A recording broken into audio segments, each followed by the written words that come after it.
Good morning to you all সবকে নমস্কাৰ আজি মই আপোনালোকৰ ওচৰত লৈ আহিছোঁ এখন কবিতাটোৰ নাম হৈছে দ্য ৰোড নট টেকেন আৰু এই কবিতাটো লোৱা হৈছে ক্লাছ 9ৰ ইংলিছ কিতাপ বি হাইবৰ পৰা আৰু এইখন কবিতাক লিখিছিলে আমেৰিকান পয়েট ৰবাৰ্ট ফ্ৰষ্টে কি কৰে বহুত সিম্পল বহুত সাধাৰণ বহুত সৰল ভাষাত লিখে সৰল ভাষাটো লিখি কিনি তেওঁ কি কৰে বহুত ডাঙৰ কথা বহুত গুৰুত্বপূৰ্ণ কথা বুজাই দিয়ে তো আহা চাওঁ এই কবিতাখনত কি আছে তো বিশেষকৈ এই কবিতাখন লিখা হৈছে বিকল্পৰ ওপৰত চইচৰ ওপৰত মানুহৰ ওচৰত সদায় কি থাকে কেইটামান চইচ থাকে বিকল্প থাকে আৰু এই বিকল্প আমি বাছনি কৰোঁ তাৰ ওপৰতে কি হৈ থাকে আমাৰ ভৱিষ্যত নিৰ্ভৰ হৈ থাকে যদি আমাৰ বাছনি ভাল হয় তেতিয়া আমাৰ জীৱনত ভাল ফল পাব পাৰিম যদি আমাৰ বাছনি ভুল হৈ যায় তেতিয়া আমাৰ জীৱনটো বেলেগ ফালেও যাব পাৰে তেতিয়া চাওঁ কবিতাটোত কি আছে Two road diverged in a yellow wood and sorry I could not travel both and be one traveler long I stood এতিয়া কবিয়ে ক'বাত গৈ আছিলে আৰু যাওঁতে যিখন ৰাস্তাত কবি গৈ আছিলে এই ৰাস্তাখন কি হৈছে দুভাগ হৈ গৈছে মানে ৰাস্তাটো দুটা হৈ গৈছে কত গৈ কিনি দুটা হৈছে ইনে য়েল্লোউড মানে হালধীয়া হাবি বা জংগল এতিয়া খুব সম্ভৱ এইটো হৰতকাল হ'ব হৰতকালত কি হয় গছ-গছনিৰ পাতখিনি হালধীয়া হৈ যায় and sorry I could not travel both এতিয়া ৰাস্তাখিনি কি হৈছে দুটা হৈ গৈছে এইকাৰণে কবিয়ে কি কৰিছে ক্ষমা খুজিছে কি তেওঁ এই দুখন ৰাস্তাত যাব নোৱাৰে তেওঁ কি কৰিব লাগিব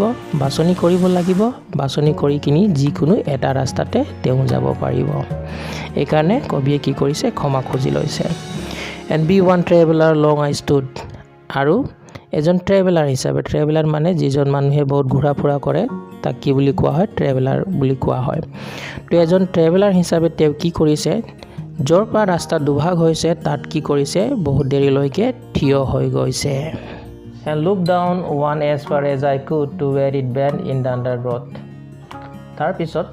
য'ৰ পৰা ৰাস্তা দুভাগ হৈছিলে তাতে থিয় হৈ কিনি কবিয়ে কি কৰিলে প্ৰথমখন ৰাস্তাক চাব চেষ্টা কৰিলে যিমান দূৰলৈকে চাব পাৰে তেওঁ চাবলৈ চেষ্টা কৰি আছে to where it bent in the undergrowth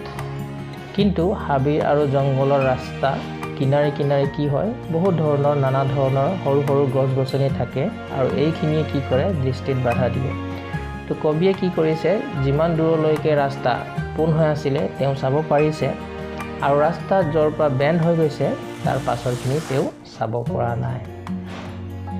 then took the other just as fair and having perhaps the better claim তাৰ পিছত তেওঁ কি কৰিলে দ্বিতীয়খন ৰাস্তাক বাছি ল'লে কি মই এইখন ৰাস্তাত যাম কাৰণ কি তেওঁক লাগিছে কি এইখন ৰাস্তা কি হ'ব প্ৰথম ৰাস্তাৰ পৰা বেটাৰ হ'ব উত্তম হ'ব ভাল হ'ব বুলি তেওঁ কি কৰিলে দ্বিতীয়খন ৰাস্তা বাছি ল'লে because it was grassy and wanted wear আৰু এটা কাৰণ আছিলে কি দ্বিতীয়খন ৰাস্তা কি আছিলে গ্ৰাসি আছিলে বহুত ঘাঁহ আছিলে ৰাস্তাখনত আৰু এই ৰাস্তাখনে কি কৰি আছিলে ইয়াত্ৰিক নিজৰ ফালে আকৰ্ষিত কৰি আছিল though as for that the passing there had warned them really about the same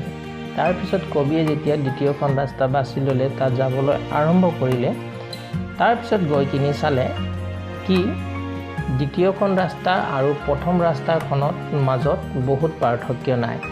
এইখন ৰাস্তাটো কি হৈছে মানুহৰ চলাচল আছে যদিও কম মানুহে চলাচল কৰিছে কিন্তু একেবাৰে মানুহ নোযোৱা নহয় but that morning equally lay in lips no step and trodden black ৰাতিপুৱা সময় আছিলে কবিয়ে নিজৰ যাত্ৰা আৰম্ভ কৰিব লৈছে আৰু কবিয়ে চাইছে কি দুখন ৰাস্তাতে কি হৈছে যিখিনি গছৰ পাত পৰিছিলে এই পাতৰ ওপৰত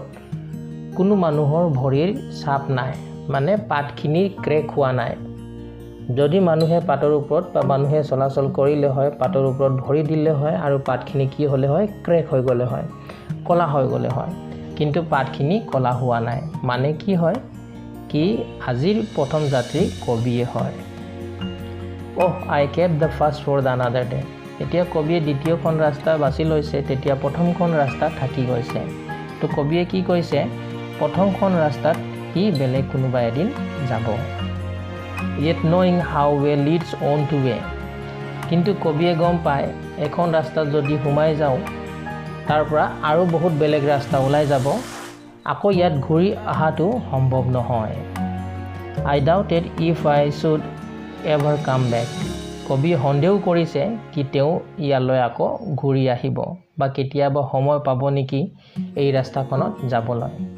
মানে কি হয়, আমি যদি এখন ৰাস্তা এৰি আহিছোঁ তাত আকৌ ঘূৰি আহিবলৈ সম্ভৱ নহয় বা ঘূৰি অহাটো সম্ভৱ নহয়। I shall be telling this with a sigh. Somewhere edges in edges hands, two roads diverge in a wood, and I took the one less traveled by, and that has made all the difference. বহুত বছৰৰ পাছত কবিয়ে ক'বাত বহি কিনি এই কথা বিবেচনা কৰিব কি মোৰ হাতত কি আছিলে, দুটা ৰাস্তা আছিলে আৰু দুটা ৰাস্তাৰ মাজত মই কি কৰিলোঁ, যিখন ৰাস্তাত কম মানুহে চলাচল কৰিছিলে এইখন ৰাস্তা বাছি লৈছিলোঁ। আৰু এইখন ৰাস্তাৰ বচাৰ ফলতে বা বাছি লোৱাৰ ফলতে কি হৈছে, আজিৰ তেওঁৰ জীৱন য'ত আছে, আজি তেওঁৰ যিটো পজিশ্যন আছে, আজি সমাজত যিখিনি তেওঁৰ নাম আছে, এই পথটো বচাৰ কাৰণে আছে, এই পথটো যে বাছনি কৰিছিলে তাৰ কাৰণে আছে। এইটো আছিলে আমাৰ এই কবিতা। তো এই কবিতাৰ মাধ্যমেৰে কবিয়ে কি বুজাব বিচাৰিছে কি আমাৰ ওচৰত সদায় কি থাকে, বিকল্প থাকে। আৰু এই বিকল্পৰ ওপৰতে কি থাকে, আমাৰ ফিউচাৰ, আমাৰ ভৱিষ্যত ডিপেণ্ড হৈ থাকে। ভৱিষ্যতৰ আমাৰ ফল তাতে কি থাকে, নিৰ্ভৰ হৈ থাকে। যদি আমাৰ বাছনি ভাল হয় তেতিয়া আমাৰ জীৱনটো ভাল হৈ যাব। যদি আমাৰ বাছনি কি হৈ যায়, ভুল হৈ যায়, তেতিয়া আমাৰ জীৱনটো কি হৈ যাব, বেয়া হৈ যাব পাৰে বা আমাৰ জীৱনটো অন্য দিশত গুচি যাব পাৰে। আশা কৰিছোঁ আপোনালোকে বুজি পাইছে। তো মোৰ ফালৰ পৰা মই চেষ্টা কৰিছোঁ বুজাবলৈ। ধন্যবাদ।